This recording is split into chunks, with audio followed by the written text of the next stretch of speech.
Changing the language in the Monster app is a straightforward process. Follow these steps to adjust the language settings to your preference. Step 1. Open the Monster app.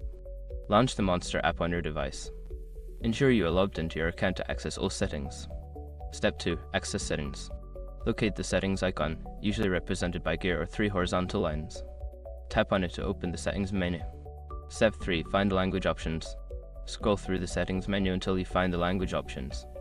This may be labeled as language, language and region, or something similar. Step 4. Select your preferred language. Tap on the language option to view the list of available languages. Choose your preferred language from the list by tapping on it. Step 5. Save changes. After selecting your desired language, look for a Save or Confirm button. Tap it to apply the changes, then exit the settings menu. Once you have completed these steps, the Monster app will display content in your selected language. Enjoy using the app in your preferred language.